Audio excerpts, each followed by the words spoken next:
¿cómo están? Bienvenidos nuevamente a un video del profe Pablo para historia, en esta ocasión de primer año de la secundaria. ¿Qué vamos a hacer hoy? Vamos a trabajar la continuación de una serie de temas que ya teníamos trabajando. Recuerden que el último tema que vimos son los primeros estados de Latinoamérica, y ahí vimos un poquito de las ciudades mayas, lo que pasaba también en los Andes centrales, y lo que vamos a hacer hoy, vamos a volver a Europa, vamos a volver a Asia, a África, vamos a volver a estos continentes a estudiar lo que pasó luego de lo que estudiamos, que era Egipto, ¿no? Bien, para eso, bueno, yo preparé acá un pequeño esquemita y quiero recordar, ¿no? ¿Se acuerdan de lo que vimos nosotros sobre la revolución urbana, ¿no? Bueno, vamos a retomar esto de la revolución urbana y vamos a avanzar un poquito en el tiempo, hacia el año 1200 antes de Cristo. ¿Y qué pasó en el año 1200 a.C.? Bueno, una serie de cambios que impactaron puntualmente en las sociedades de Mesopotamia y también en la sociedad de Egipto, ¿no? Y acá tenemos los cambios que nos van a... Ay, perdón, qué malo que estoy escribiendo. Está. Tenemos los cambios que vamos a encontrar. El primero de ellos es que, bueno, en la zona de lo que es Mesopotamia se va a desplazar el eje central de lo que era el sur a el norte de Mesopotamia, y también van a haber nuevos habitantes en este territorio. ¿Por qué? Bueno, va a ocurrir una serie de migraciones de pueblos de Europa hacia esta zona, ¿no? ¿Qué más? Va a provocarse algo que se llama la crisis de la vida urbana, no en el sentido de que colapsó la sociedad urbana, sino que las ciudades van a empezar a disminuir la cantidad de población y el tamaño para hacerse más compactas, ¿no? Y sobre todo para también teniendo en cuenta esto de las invasiones de los nuevos pueblos que están llegando desde Europa. ¿Qué otra cosa que también nos ayuda a entender un poquito más esto, ¿no? Se va a producir esto que se llama desarrollo técnico. Todavía no hablando de los metales, pero sí un desarrollo técnico aplicado puntualmente a qué. Bueno, como sabemos que los primeros, cada vez que se innova se aplica ¿dónde? En lo que es la producción, ¿sí?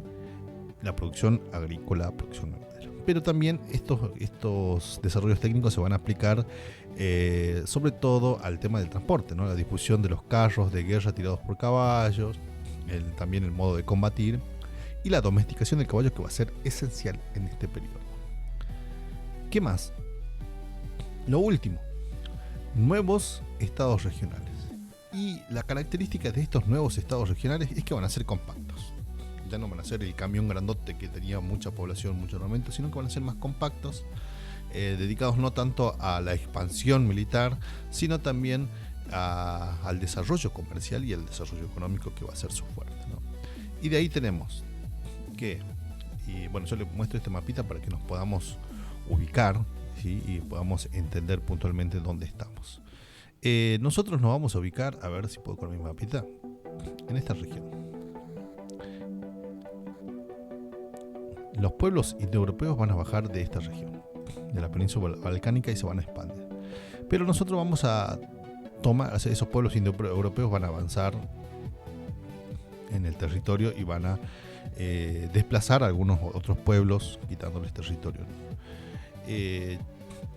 Esos pueblos indoeuropeos van a llegar y van a difundir una serie de actividades, ¿no? Como la metalurgia, la primero, que se va a hacer aplicada sobre todo en los canales de irrigación, que va a ser importante para el desarrollo después de lo que es la agricultura.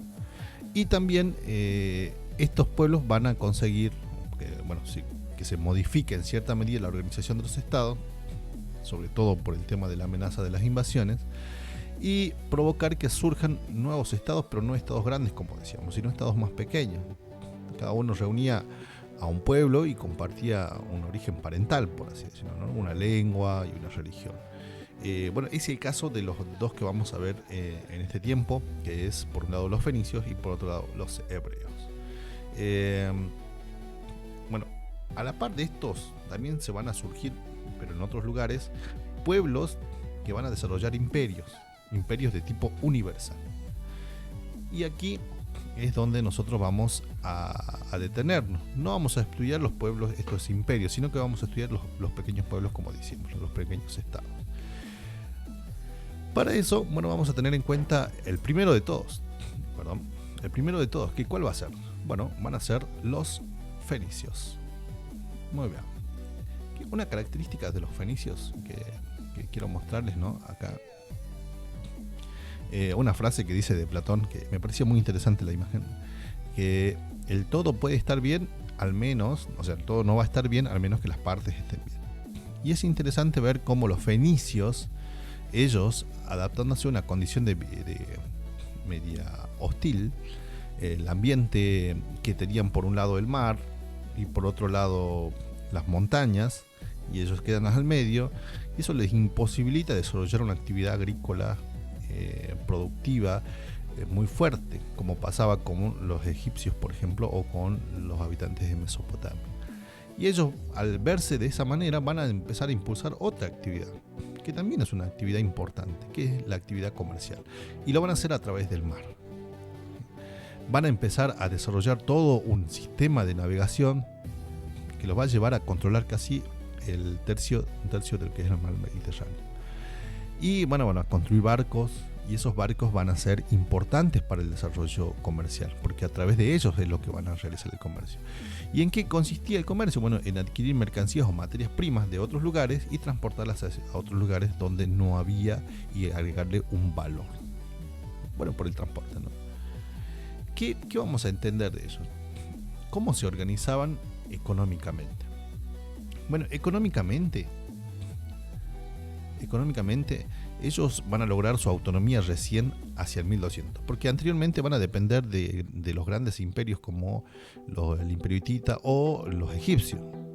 Y en esta franja de tiempo entre el 1200 y el 700 a.C. es como que logran su autonomía, ¿no? A partir de esto tenemos algunas cositas para poder aclarar. Los egipcios, ¿sí?, o la sociedad fenicia, estamos confundidos, se organizaban de la siguiente manera. No eran un estado unificado. ¿Qué quiere decir eso? Que no eran un solo estado, eran varios estados, varias ciudades. ¿Se acuerdan de los pueblos de Mesopotamia cuando hablábamos de esto? Que no eran un solo estado, sino que eran varias ciudades-estado. Bueno, lo mismo con los fenicios, ¿no? Eran un conjunto de ciudades que todas se ubicaban en el litoral. Ahora vamos a ver dónde está ubicado esto. ¿Dónde están los fenicios? Volvemos a nuestro mapita, está por aquí. ¿Y dónde están, profe? Y bueno, vamos a verlo ahora. Los egipcios se ubicarían, si vamos al mapa, en este área de Asia, ¿sí? En esta partecita de Asia, que si vemos está como al costadito del mar, ¿no? Todo esto que vemos acá, todo el celeste que está al medio entre Europa y África, es el mar Mediterráneo. Y esto va a ser el lugar que van a ocupar los fenicios. Interesante, ¿no? O sea, están al borde del mar y también al borde de las montañas, ¿no? Bueno, en ese litoral se van a ubicar ellos, en ese litoral marítimo. Por otro lado, dice que cada ciudad va a tener un rey. Ese rey se va a llamar Sufete. Ese rey no gobierna solo, ¿no? También tiene un consejo de ancianos que lo va a limitar, lo va a controlar en cierta medida. Y la base del poder va a ser esto, la talasocracia. ¿En qué consiste la talasocracia? Bueno, en una organización política que la base del poder va a ser el dominio de los mares a partir de la supremacía naval. Y que bueno, para los fenicios va a tener dos características. Una supremacía naval dado por lo militar y también dado por lo comercial. Que esas dos van a garantizar su hegemonía, su preponderancia en el mar Mediterráneo. En cuanto a la organización social, muy similar a la que ya venimos trabajando, que obviamente van a tener sus nombres particulares, pero que nosotros los vamos a caracterizar de la siguiente manera. Bueno, reyes y comerciantes adinerados en la cima. ¿Por qué los comerciantes? Bueno, porque recuerden que una de las principales actividades que van a desarrollar de ellos, como ya veníamos anticipando, es el comercio. Entonces, los reyes primero, luego los comerciantes más adinerados. Luego de esto, tenemos lo que son los militares y los civiles. Militares y civiles que podemos decir, bueno, personas que en cierta medida también pueden servir al rey, pueden estar trabajando para el rey o también directamente para los comerciantes más poderosos. Mucho más abajo, los comerciantes más pequeños y los artesanos. Comerciantes más pequeños como los comerciantes minoristas o de las propias ciudades fenicias, ¿no? Que no se dedican al transporte marítimo. Y por último, la población campesina que no era propietaria de tierras. Acá es interesante ver que la mayoría de ellos son los que van a ser propietarios de las tierras, ¿no? De las ciudades. Y vamos a lo que nos interesa, la organización económica. Que acá está el fuerte de los fenicios. Porque dada esta organización, nosotros vamos a ver que tienen una agricultura desarrollada, que les comento brevemente en qué se basa ese desarrollo agrícola, producción de cereales, olivo, vid, pero que, casualidad, no representa algo importante para la economía. ¿Por qué? Recuerden que están entre lo que es el mar y las montañas. Por un lado el mar y por otro lado las montañas. Y ellos están en el medio. La agricultura no representa algo importante. Se desarrolla en la parte llana, en la parte más baja, ¿no? Pero no es algo importante. Pero también tiene una producción maderera, que se desarrolla en la parte de las montañas, en los bosques, pero que tampoco termina siendo tan importante. ¿Qué es lo importante? El comercio. ¿Por qué? Porque los fenicios están ubicados en un lugar estratégico, que es un cruce comercial. Yo les muestro acá en el mapa. Volvemos un poquito. Bien. Si vemos nosotros y nos ubicamos en este sector, ¿qué está? En este sector, Egipto, muy bien. Y acá, por esta parte, Mesopotamia. Y si yo veo, es un lugar de paso para que los egipcios vayan hacia este lugar. Y también los de este lugar pasen para aquí. Y también los otros pueblos de Europa. Es como un lugar de paso. Es un lugar estratégico. Y es importante que lo entendamos así, porque eso va a posibilitar el desarrollo de lo que nosotros conocemos como el comercio fenicio. El sistema marítimo comercial fenicio. Bien. Aparte de esto, tenemos que bueno, ya puntualmente el comercio se desarrolla, como dijimos nosotros, en el mar Mediterráneo. Aquí, en todo lo que es el mar Mediterráneo. Miren, acá hay un barco fenicio, donde ustedes ven, no sé si alguien vio las películas viejitas estas, donde están los esclavos abajo remando, y acá están los comandantes o los que hacen la navegación, y estos son los barcos fenicios. Y pasamos a ver el tema del comercio. Por un lado, los fenicios desarrollaron colonias. ¿Y qué es una colonia?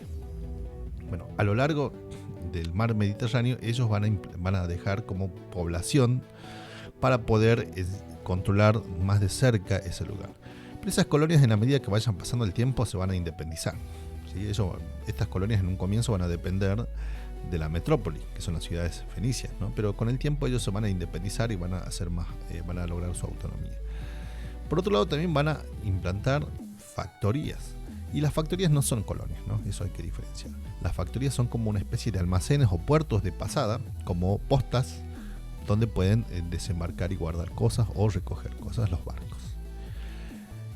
Y dentro de este comercio, lo importante para ellos va a ser el desarrollo de las manufacturas. ¿Por qué? Este desarrollo de las manufacturas es el que posibilita darle valor agregado a la materia prima que ellos conseguían. Y estas materias primas que venían de diferentes lugares tienen que procesarse y convertirse en bienes, ¿no? Miren esta imagen, ¿no? En todo tipo de bienes, para que cuando se vaya a comercializar tenga un valor agregado. De esa manera es que ellos logran imponerse.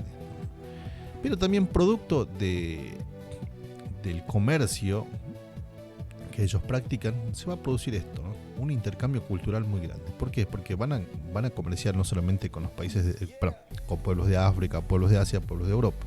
Y eso hace que su cultura en cierta medida se enriquezca.